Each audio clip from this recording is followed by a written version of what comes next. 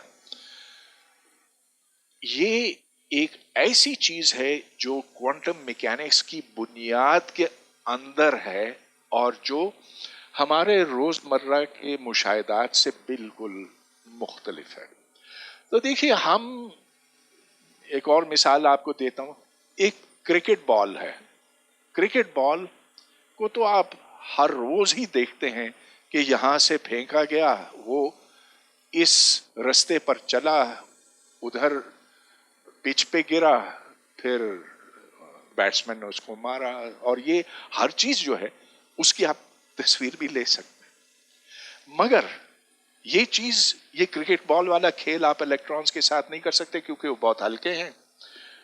इसलिए कि, और चूंकि हल्के हैं, अगर आप उनको देखने की कोशिश करते हैं तो वो अपने रास्ते से हट जाते हैं। उनको जो लाइट की ठोकर लगती है, और लाइट देखे खुद जर्रों के ऊपर मुश्तमिल है, तो उस हल्की सी ठोकर से वो अपनी जगह से, अपने रास्ते से हट जाते हैं।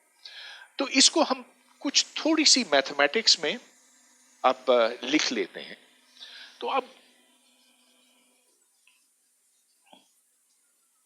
हम अगर कहें कि एक इलेक्ट्रॉन की पोजीशन में गैर यकीनियत को हम डेल्टा एक्स लिखें,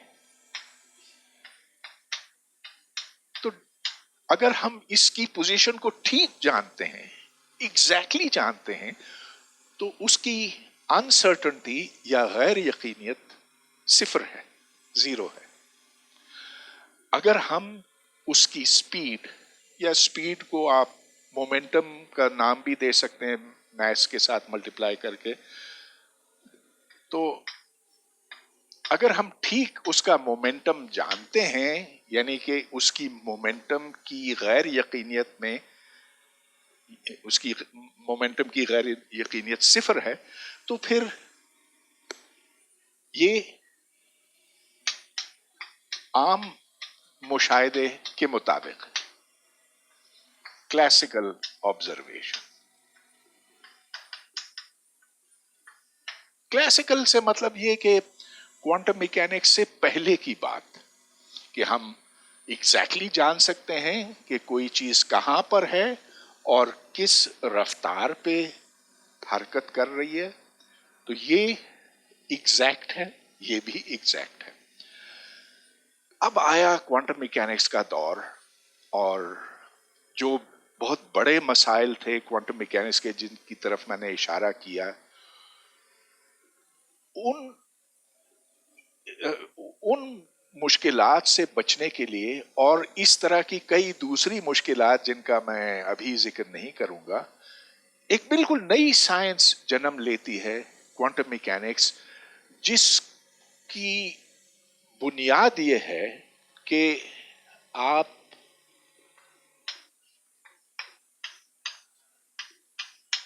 डेल्टा एक्स डेल्टा पी को सिफर के बराबर नहीं कर सकते। इसकी कुछ ना कुछ कीमत होगी, और वो कीमत हमेशा हमेशा एक मखसूस क्वांटिटी है उससे बड़ी होगी। ये क्वांटिटी भूल जाइए कि है क्या, इसको प्लैंक्स कांस्टेंट का नाम दिया जाता। हमेशा ये क्वांटिटी से ये दोनों का प्रोडक्ट बड़ा होगा। यानी कि हाँ, अगर आप डेल्टा एक्स को एग्जैक्टली जानते हैं तो फिर डेल्टा एक्स जीरो होगा, मगर फिर डेल्टा पी को बहुत बड़ा होना पड़ेगा, ताकि इनका जो प्रोडक्ट है, अगर ये छोटा है, जीरो नहीं, छोटा है, अगर ये छोटा है तो इसको बड़ा होना पड़ेगा, अगर ये छोटा है तो इसको बड़ा होना पड़ेगा। यानी कि आप या ये जान सकते हैं या वो जान सकते हैं, दोनों बातें आप एक ही वक्त पे नहीं जान सकते। आप ये नहीं कह सकते कि ये जर्रा यहां पर है और इस स्पीड से चल रहा है, ये कॉम्प्रोमाइज आपको करना पड़ेगा। अच्छा, तो मैं बहुत लंबी बात को छोटा करके क्वांटम मैकेनिक्स का एक अहम कुलिया आपके सामने इस शक्ल में रख रहा हूं।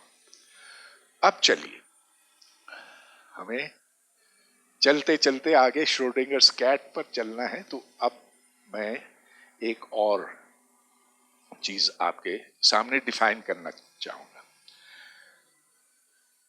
फर्ज कीजिए कि एक इलेक्ट्रॉन है जो हर जगह नहीं हो सकता, सिर्फ दो जगहों पर उसका होना मुमकिन है। वो या इधर है या उधर है। अगर इधर है हम कहेंगे कि ये पोजीशन ए के ऊपर है, और अगर इधर है तो हम कहेंगे कि पोजीशन बी के ऊपर है। सो लेट ए बी या इसको let A denote an electron at position A.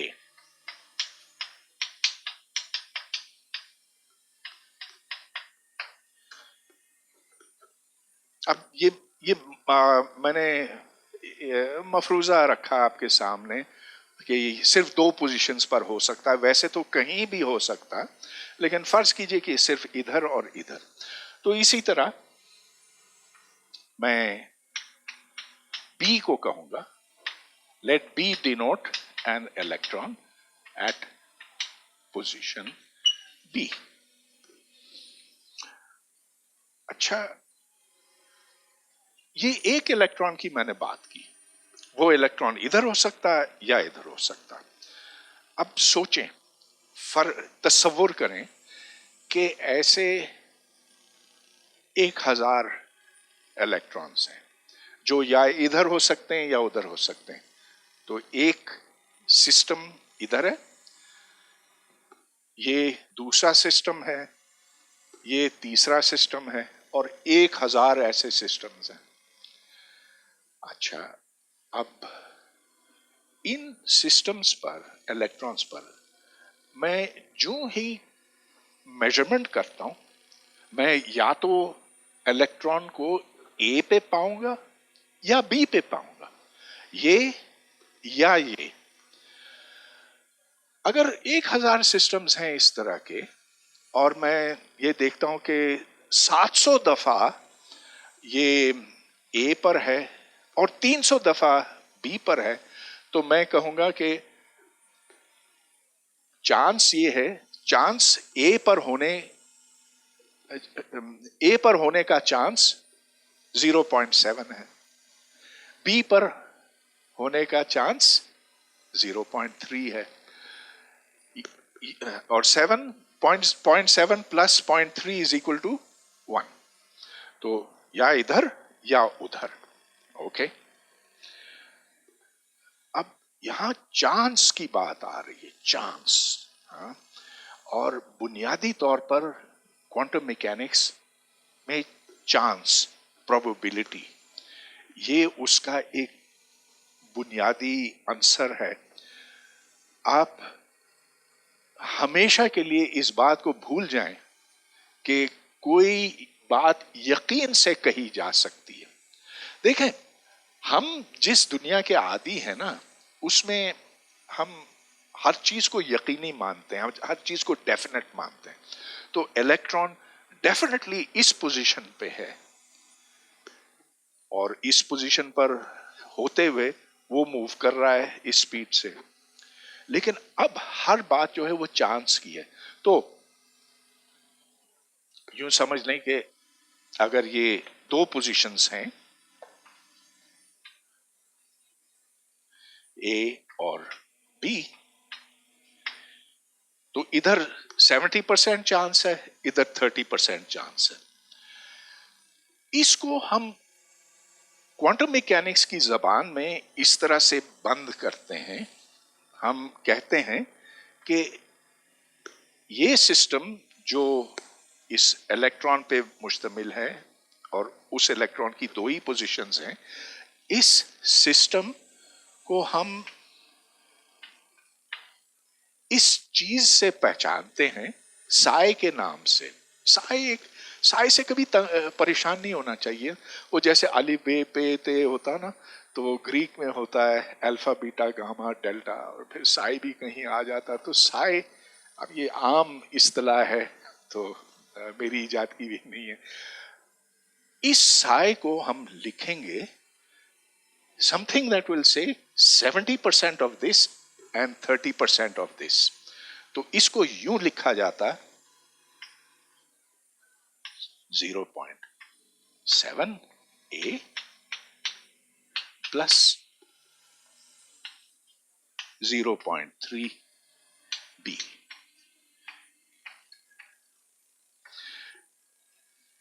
अच्छा, मैंने इसको स्क्वायर रूट लिखा।